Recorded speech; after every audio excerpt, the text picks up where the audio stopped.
this is my Lambo, this is my house, this is my whatever, then I take it to surface level, then he's good. Let him coach me. It doesn't work that way. Where is the track record? Where is the success stories? Where is your credibility? No, I just want to scale.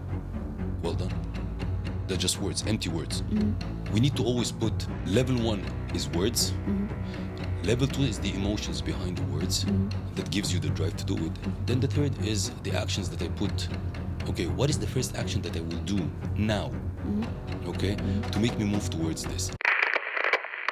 Becoming the alpha, the mindset and strategy behind scalable success. Today's guest doesn't just talk about success, he embodies it. From branding to business, mindset to fitness, Seif El Hakim has built a global reputation as the Alpha, a movement that plans leadership, wealth, and personal transformation. In this episode, we dive into the mindset, shift strategies, and scaling system that helps Seif to turn purpose into power and impact into legacy. Let's get into the story behind the alphas and the strategies that scale, the mindset of the alpha. So let's dive into the strategy of Seif El Hakimi. Pleasure.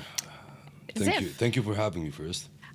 Thank you. Thank you for being here. Just you are known as the alpha in the market and globally. And let me ask you something right on the beginning. If you say you are the alpha and that is your standing, is it more your branding or is it your authenticity? Would you like to explain this? It's a nice question. I think it's more of an identity that they resemble. The alpha identity with all the character traits that I believe any person should embody. So part of the traits that I believe in, which is being authentic, being impactful, being influential, being able to take the tough decisions, responsible for the loved ones. These are all kind of traits. Besides the discipline, the courage, assertiveness, these are all character traits of what I call a modern alpha, not the back in the days alpha, which was known as the egocentric, the selfish, So these are the traits that I believe any human, that's why I'm saying human, regardless it's a male or female, should embody these kind of traits in our era. That's very interesting. I wonder if you present this alpha to the outside and it is your identity, how do you actually resonate with your audience? Is that more people are attracted to you that want to become an alpha or that are already an alpha? You know, the law of resonance, you attract what you are just sending out. I wanted to dive into that. Of course, it's a mix of both.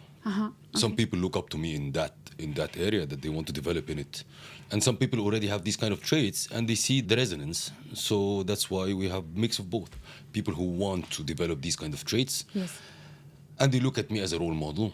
That's one part. The second part is again, it's the people we are on the same wave. We carry the same identity.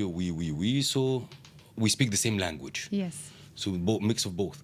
In preparation of this interview, Seif, I was listening to some of your videos and to your podcast, and I heard all the time that you are talking about you differentiate yourself because you embody what you're talking about regarding to scaling and comparing to those who cannot have a proven record of scaling something that you claim they are not embodying what they are talking about. So how is actually your scaling strategy for yourself and where do you embody it the most? You know, it's like, if you're talking about this particular point, we live in an era when, I would say, some people read a couple of articles or books and portray themselves as they are expert in the game. Correct? Yes, it is. I don't support these. It's not the idea of reading some articles or books. You need to get your hand dirty, play the game, and afterwards say that you know how to scale, you know how to do whatever you want, like whatever the business. But these days is like we're flooded with, I would say, the business coaches, the life coaches, But where is the track record? Like, why should I believe that you are a business coach, that you're able to help me scale my business from X to Y, if you didn't scale anything besides your imagination? So what kind of business did you have? What kind of project did you have that you managed to make it successful and scale it? Why you portray something that's simply it's coming out of emptiness? So that's the thing that I would say irritates me about social media overall. Like whoever, because now knowledge, it's very easy to get. It is everywhere, isn't Everywhere it? you can get the knowledge. But did you really get your hands dirty and play the game, or you didn't? So if you didn't, don't just portray. I would appreciate and respect the people that say, like, I know this kind of knowledge, and I'm gonna implement it, and I'm gonna share with you how I did implement it and the results that I'm getting. But portraying yourself somewhere in a place that you don't belong to, it doesn't make sense. I would say even it's a little bit of stupidity. Like literally a little bit of stupidity that you believe that a businessman will look at you and say, like, yes, true, you can help me scale to 9 figures, 8 figures, though you didn't scale anything except your kind of a profile. Your profile. That's funny. Yeah. When our audience listens to this podcast, would you share maybe your idea of how to distinguish those people who are operating of this point of emptiness as you were describing? Because I think a good leader goes the way, knows the way, and shows the way. Of course. But how do you help people to distinguish that you are one of those leaders who knows the way, shows the way, and goes the way, comparing to the others that have this emptiness operational point? Like when you want to invest in anything, you do your homework, right? But unfortunately, when it comes to our life and our role models, we don't invest the time. So let me give you an example. If I'm gonna buy a property, okay, so I'm gonna make my research, right? See the developer, their track record, did they deliver on time? Did they go bankrupt before? What about the area? What about the location? How's the rental yields? So I do all this research before I invest in that property, correct? The same goes with stocks. I do the same research. I check the fundamental analysis and until I make sure that this is the right one for me to go ahead with. Nothing comes haphazardly. The point with following a role model or a mentor or a coach or sometimes you don't do your homework. You're just happy with what you see at the moment. Like, okay, that coach, that businessman or whatever, he shows on social media that this is my Lambo, this is my house, this is my whatever. Then I take it to surface level. Then he's good. Let him coach me.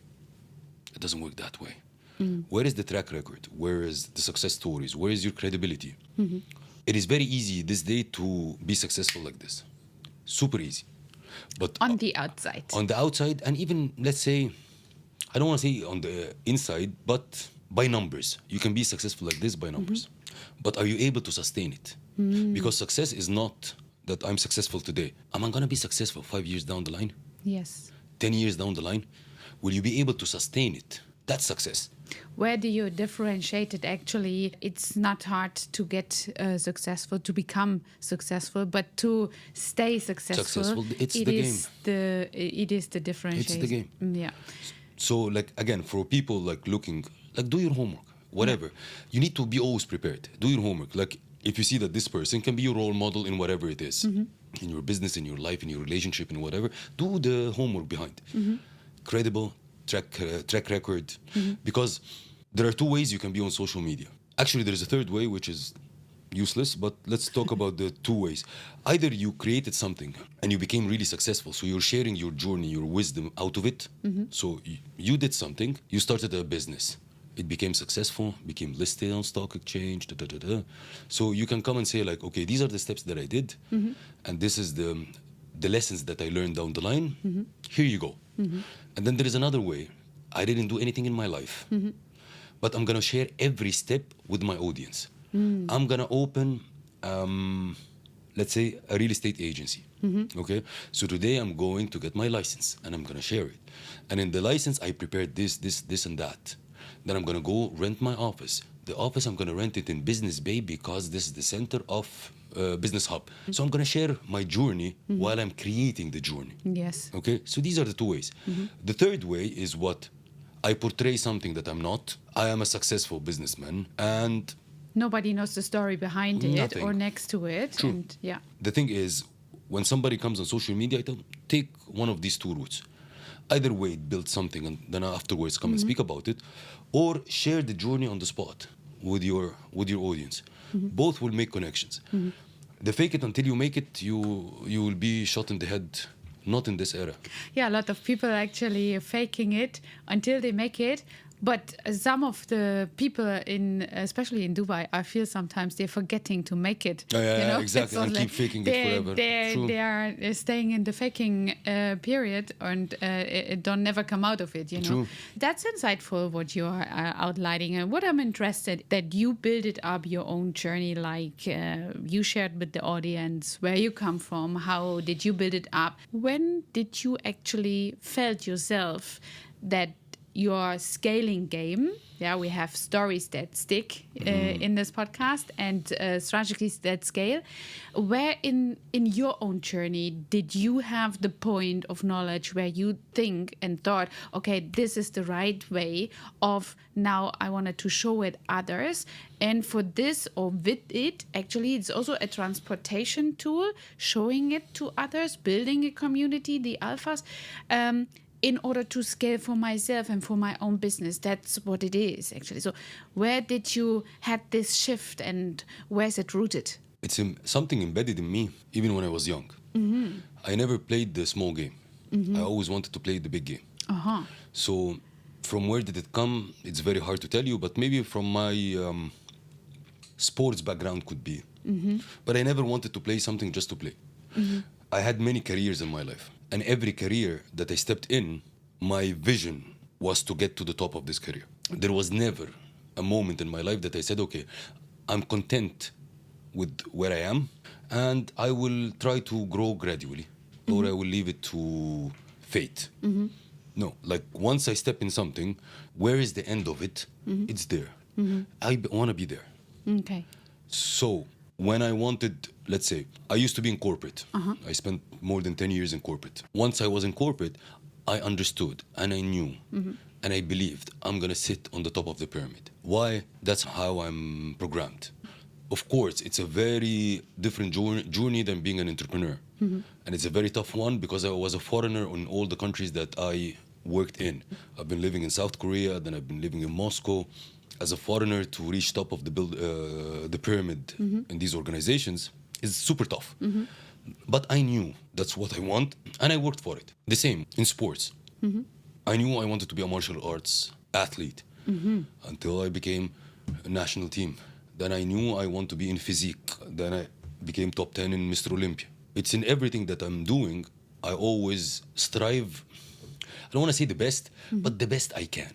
So when I sit with myself, I said, there is nothing else I could have done differently. That's my max. And I keep pushing for it. The same when running like podcasts, running my media platforms. Everything is the same mindset. There is nothing beyond I need to be the best in it. Because we all deserve to be the best in what we're doing. Definitely, yeah. Some people just don't push through the limits. Everybody has their limits. But 99.9% of people don't want to push beyond these limits. I wanted to get along our talk here a little bit deeper into how you help your audience. But first, let's stay on that point where you build up a strategy. You said you come from the corporate side of a business, having actually your drive used for yourself to always go on top of the game and to be the best that you can in order to come to ahead of everybody. When you do this for corporates and when you actually reach the level, is that maybe also the reason why you then stepped out of corporate and built up your own framework of success and be in top of the game? Let's dive a little bit into that because I wanted to know the strategy behind it. But I want to correct you in one thing. I never had a thought that I want to be on top of everyone. Okay. It doesn't matter to me. Okay. Okay? So the conceptually in my mind, I want to be better than this or get on top of these. Literally never crossed my mind. I want to be the best in the market for this thing. So not about individuals around me. It's about me as Seif pushing my fuel and the gear to the max Yes. to be the best in the market for such. For the specific subject. Whatever I'm doing, okay? Because I do believe in one very interesting statement. We are equal as humans and as souls, but we're not equal in the marketplace. Whoever puts more effort, more value, more time, more, will lead. So this being said, I come from Egypt and I grew my career in two different countries, like South Korea when I used to work for Samsung. In South Korea and Russia. Don't forget the immigrant mindset is a very strong tool. That's why a lot of time I encourage people to leave their own countries and go outside of their comfort zone to activate this immigrant mindset. Because your immigrant mindset tells you what? You have no other way. Either you're gonna be accountable, you're gonna be responsible, you're gonna be this, and that, or you're gonna be nobody. Or you're gonna go back home shameful. That's the immigrant mindset. Your back is against the wall. It is only going forward. So being in South Korea and being in Moscow crafted Seif, who sits in front of you now, with his mindset. Because I totally believe that 80% of your achievements in life comes from the mindset that you have. And the 20% left over is the skill set that you develop to make you reach the goals that you want. Exactly, yeah. So with the corporate, I've reached the top of the pyramid, of the top of the pyramid that I wanted. And then I decided there is no more space to grow. And since I'm a challenging person, there is nothing was challenging me anymore. So like becoming a regional CMO of an organization that turns like $3 billion a year and you're not growing, it's finished. I needed to challenge myself for something else. So I decided to jump to my entrepreneurial journey. Very good. Very interesting also. Let me ask you this one question. In Europe, where I'm coming from, we have, when you speak of mindset, a mindset that is very narrow, especially if people are stepping out of the country as such and leaving the nest, especially to Dubai, especially performing in such an environment is always combined, as I feel it, with limitation. Why you work so much, you have to sometimes even excuse yourself why you wanted to go the extra mile, why you wanted to be eagerly to achieve things, to be in top of the game.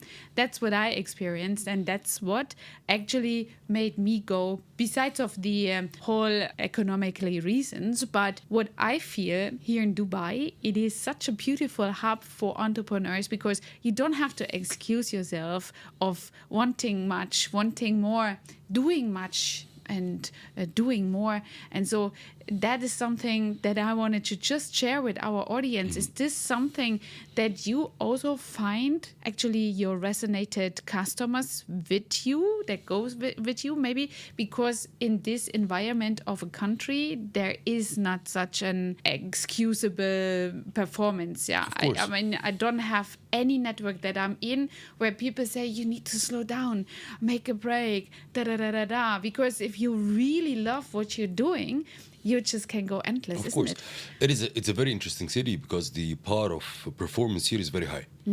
So absolutely you will feel comfortable, and sometimes you feel that you're underperforming. Yes, even if you are in another environment would be overperforming. Of course, but you touched a very interesting topic. The topic of getting people's opinion. Okay, back in our countries, some people tell you you're crazy. You're working like 18 hours a day, non-stop. Are you crazy? I have one comment to such people. You have your own life. I have my own life. You do what you want with your life. I do what I want with my life. Why I'm saying this? Because I only give my ears and the opinions to my family. Okay? These are the people, like if my wife comes and tell me, like, say if you're working so hard, then I will sit and say, yes, because we're building this and this and that. Correct? If anybody comes and tell me, like, say if you're working so hard, literally it's none of your business. Okay? Don't work so hard. Not an issue. Why I'm saying this? Because it's only your family or the close people to you that you really matter to them. In 2 generations, 3 generations, nobody will remember our names. Why should I give a damn or care about what they say about me at this moment that will make me alter or pivot from what I'm doing? If they will matter in my life, I would listen. My wife, my family, my mother, my father, my. These are the people that matters. Otherwise, it's not going to matter. Why? Because there's a very interesting example I love to say. If a person died today, how many people will come to that person's funeral and literally cry and care? Let's say 10 people. Let's say also the weather was very bad. There is a thunderstorm, rain. Out of this 10, the crying ones, 5 will come, correct? So why should you care that much about people's opinion, expectations out of you, when you know at the end of the Yeah. only counted people will really care? Yeah. So these counted people are your partner in life, your family. Until here, it is full stop. Don't ask for validation. It doesn't matter. You're going to be forgotten. Yeah. It's not about validation, but I think all the time it is because if you surround yourself with people that limitates you, even if it's your family, although family is something very important, but even if it's your family, I always tell my children, for example, that they have to always ask those people if they would, as you bring this subject into the game, when somebody, hypothetically spoken, when somebody dies, I always tell my children, if those persons, you would ask them if they would die for you, yes or no, then they would always say no. So why, ask yourself, why should you live then for them, their life that True. they want you to live, and they say it is livable or lovable to be like, be what you want it to be. It doesn't matter what even your parents say. If you think you want to reach a level in top of the pyramids, in your words spoken, then it's something that you should go for. True. And nothing is too crazy in this world. I think you can be everything what you want if you just believe in yourself. And this is something beautiful that I saw in preparation of this interview that you also bring forward to your audience. Tell me a little bit about how you actually teach and train the audience that you have, your clients, how to scale. What is the most shifting point that you also used for yourself in terms of strategies as well? What is the best strategy that you use to scale, as this podcast is about scaling? I would like to dive a little bit into it and just pick your brain. A lot of people talk about scaling is like, I just want to get bigger, right? Just want to get bigger, conquer more markets, conquer more clients. That's scaling in a nutshell. But to scale properly, you need to have the fundamentals and you need to have your roots set properly. I'll give you a very nice example because I come from different backgrounds, correct? I used to work for a corporation called Samsung. Samsung in that days, back in the days, was not that strong as now. And they wanted to enter Russia. Russia is a big territory, over 130, 140 mil population. And it was conquered by 2 companies, Nokia and Apple at that time. The smartness of the strategy of Samsung to scale is something that we need to learn from. They wanted, of course, Samsung wanted to be in the number 1 market share, of course. What they did is, okay, let me win a particular territory, get my strength in this territory, put my foundation properly in this territory, and then I scale. What do I mean by that? In any country, there is a capital and there are villages and small cities and. Samsung said, okay, I'm strong outside, but I'm weak here. So let me go build my strength in the small cities, put my foundation, put my organization, my system, my structure, and then I will grow and scale from that. And now Samsung is number 1. Why I'm saying this story, a lot of people want to scale fast. But the problem with scaling so fast, it exposes your weaknesses. You scale the weak parts with it. Exactly. And when you scale the big parts with it, you collapse. So if you're not ready for scaling, don't do that. Means what? Conquer a particular niche. Set your foundation in it very strong. Make it yours. And from there, start to scale. It depends. You want to scale what? Territories, you want to scale countries, cultures, variables involved in it. How do you scale with that? But don't ever scale when you're not ready. Stay where you are. Put your foundations, your pillars much stronger in the ground. Then, okay, I'm going to add additional 1 million client base by going to this market. No, hold on. Because literally, you will open the lid on your weaknesses, on your systems, on your processes, before you even say like your skill. You will collapse. You will be much worse than where you were in the beginning. So it means your strategy is actually to build like a volcano on a small environment, on a small scale. True. And perfectionize it there. and then you can go outward, and that is something from that point on you was really scale.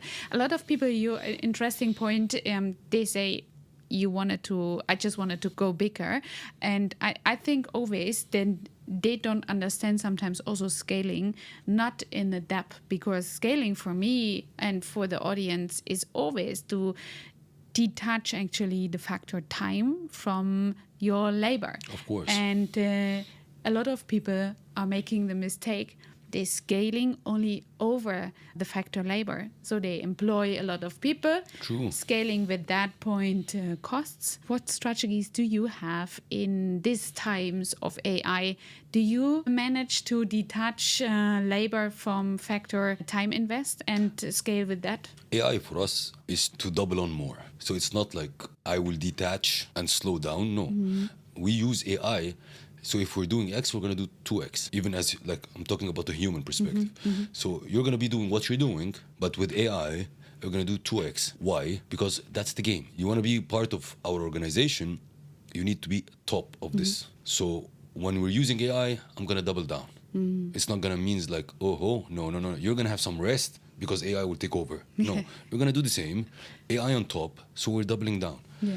The idea of AI is, at the end of the day, is your productivity tool, not your replacement tool. If you act from it as your replacement tool, then we're not going to be needed here. Like a couple of clones will be sitting, saying with our tone, our knowledge, and it's... No, AI is a productivity tool for you. So any organization like mine deploys it is to increase the productivity, to double down, to be more... available to my audience, double down my content, my presence, but not to reduce the load on me, on my team. We're not in the game of reducing the load. There are people in the game of reducing the load. We're not. I'm not that type of culture. Yeah. I find also there's two different types of person who have the motivation why they use AI. And a lot of people, they use AI to double down or slim down actually their processes, which is good. But then they wanted to have free time or the so-called work-life balance to go and play golf. And for myself, I'm just looking in, okay, what else we can do and how much more we can do by having and using this tool to gain more time. Basically, that's what it is. Huh? You know, there is a conceptual, the concept of work-life balance doesn't exist. Okay, in reality, even if you're seeing the people who are playing golf go backwards 10 years, there was nothing called work-life balance. They're portraying now there is a work-life balance, but that's the result of not having a work-life balance 10 years back. Yes. Okay, now you have a work-life balance, you have your golf time and so on and so forth, because literally you're burned out. You're done, so now you're saying work-life balance, I work 2 hours a day, I'm fine, but go backwards 10 years, there was nothing. The concept of you want to do a proper business, a proper impact, and you can't have work-life balance. You can only have work-life balance if you work in corporate, so you go work from 9 to 5, make your duties, and then have your work-life balance. You decided to be on your own, becoming an entrepreneur, forget the term work-life balance. You can replace it by work-life integration, you can do whatever you want, but doesn't exist balance. It doesn't. To build something properly, it takes a lot of effort, time, sacrifices, that not a lot of people understand it. They take the glamour out of it from the social media, but to do something that is really impactful and successful, work-life balance doesn't exist. I think if you really like what you do, that's often the motivation of becoming an entrepreneur. Then you also have all the time a work-life balance, because work is not a job, not a job. It's like your balance, and that's what actually fulfills you. And I think all the entrepreneurs somehow, those are who are really operating from an entrepreneurial point of view and hard from this point, then they don't have this work-life balance issue. It doesn't exist. I think it is it is really something that only exists in an employment ship and in this environment. Huh? And you know, like the idea is like, okay, we say like, I like what I'm doing. It's a wrong statement as well. Because in whatever we're doing, there is a big portion of it. It is mundane. It is boring. You like the result of it. You like the outcome of it. You like the impact that you're doing. But in order to reach this point, you're passing through a processes that is absolutely boring. Sometimes. No, I'll tell you why. I'll tell you why. You want to be the best puncher in the world, okay? You love punching, correct? Practice the punch 500,000 times. You can't be happy punching per day 500,000 punch. You can't. You can't. It's so boring. Okay, I punched it 10,000 times. I punched it 20,000 times. I punched it 30,000 times. But I can't be the king and the master unless I punch it per day 500,000 times. And that's boring. But the best thing about an entrepreneur is what? They fall in love with boredom. Like, look how I punched it this time. I fantasize it. So you fall in love with boredom, and then being boredom and consistent and disciplined in repeating the same thing thousands of times makes you what? A master in it. You have a mastery of it. Yeah. And becoming a mastery in it will deliver the impact that you want. And that makes you happy. I like that point of view. Thank you. Yeah. Thank you for that. Seif, I wanted to ask you what I ask all of my clients. If you scale, sometimes you have the right strategy, you have the right mentor. And in your audience, in your podcast, you speak about energy. So I always witnessed that sometimes the people that are committing, wanting to scale, want to grow, that their containers, as I'm calling it, their energetic containers are not fully open, and the same level what pops out of their mouth. How you think is, first of all, do you witness this as well? And do you have something that is not going aligned with whenever you coach or mentor somebody, that they say, I want this, but their mindset, their energetic behavior is not the one which could receive all of this growth. So how do you help them? And what is your strategy behind that? You know, a lot of people want things, but very few that acts in this direction. Yeah. Okay? Of course, energy is needed. But at the end of the day, if you want something and you don't act towards it, so your words mean nothing to me. So, okay, I want to scale. So what steps you did for scaling? No, I just want to scale. Well done. They're just words, empty words. We need to always put level 1 is words. Level 2 is the emotions behind the words that gives you the drive to do it. Then the third is the actions that I put. Okay, what is the first action that I will do now? Okay, to make me move towards this. And let's put it very simple. You have to be, of course, energetic. You have the energy, you have the mindset, the motive to do that. But a lot of people come and say, like, let's say, I want to scale. And let's say, for example, I want to scale to Saudi Arabia. We're based in UAE, and I want to scale to Saudi Arabia. Well done. Then what?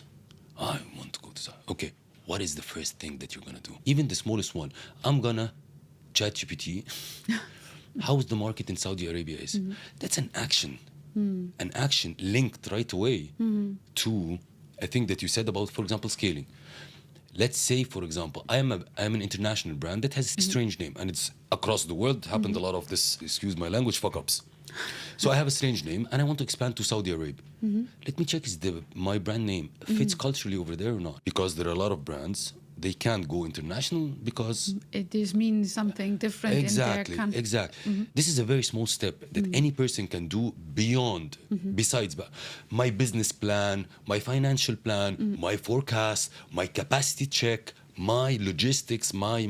These are heavy things, correct? But there are small things that if you do, at least between yourself, you will understand that you really say what you said. Yes, I want to scale, and then what? I want to scale. He wants to scale. Right? 6 studios, and then, maybe there's the 7th. Okay, let me check on Dubai if there are rented places or not. Just put a small action to it to give you the momentum. We lack momentum. Once you start the momentum, even the small one, the domino will all fall. But just take the first step and make it small, not to make it hard on you. And of course, like, because you were reverting back to the energy thing. If you are assertive person by character, you are going to be energetic. What do I mean by assertive? I'm going to put myself in front of the problem or in front of the goal that I set. I want to scale to Saudi Arabia. Okay, how long is the flight from Dubai to Saudi Arabia? I'm gonna put myself in front. How much is a license to open a business in Saudi Arabia? I'm gonna assert myself in the situation, and being assertive is a form of energy. Very good. Yeah, very good. Because we live in a time where we lack of execution, I think. A lot of people, they are saying a lot of things, planning a lot of things, staking in the planning of being perfect and never start and execute. That's something that is like cancer on our economy and on our society, I think. Huh? I would love, from the action standpoint, I would love every single person like listening to this podcast, even not like, I will not say like sit at the end of the day and write on a piece of paper. Within yourself, just before you sleep, say, did I do something today to move my business front or not? Or just like, I was just thinking. Did you really do 3 steps, 3 moves that will literally move your business forward? 1 step forward, not 10, one step forward. Yeah. If you, before you sleep every single day, you ask yourself this question, so if you fucked up one time, the next day you will not. You will make sure that as soon as you wake up in the morning, you will click 3 things. So when you reflect with yourself at night, say, yeah, I did 3 things that will move my business forward. Very good point. Very good point. Seif, I wanted to ask, business for a lot of entrepreneurs is, of course, reflecting out in your private life. And for example, choosing a partner while you be entrepreneur is the most important thing that you can have, I suppose. And I would like to know, as an entrepreneur, what kind of potential importance you give at this moment, and how do you take your partner along your way of growth? Because a lot of people, they start together and they are into the game together, but when somebody is going their way, the entrepreneur is driving, especially often I see this with males, and you are the head of the alphas and of this movement.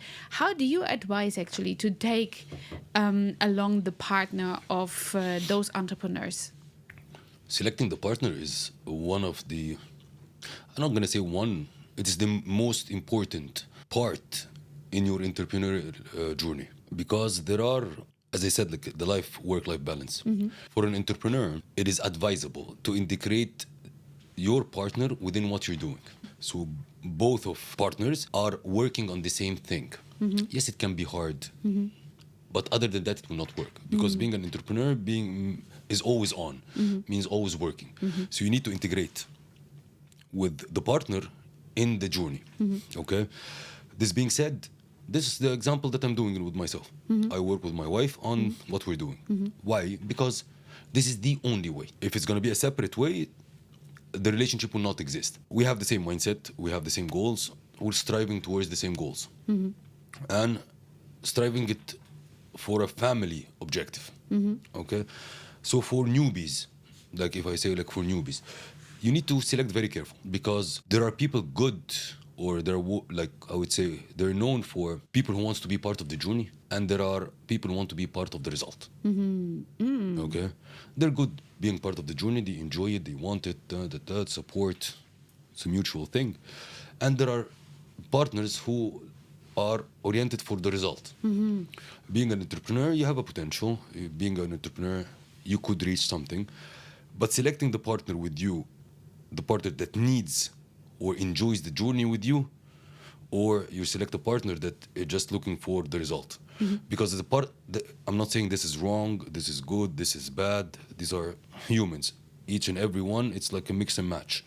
If you're starting off in a startup, you're putting a lot of effort, a lot of time, and you have a partner that looks for the result, just ignore this relationship for now. It's not going to work. So you need to be smart enough to read that. You need to select a partner that enjoys the journey with you, believes in what you're doing. Exactly. That person have a role, you have a role, you drive it together. And then when you scale properly. So you need to make the right choice, and you need to be aware of that. Yeah.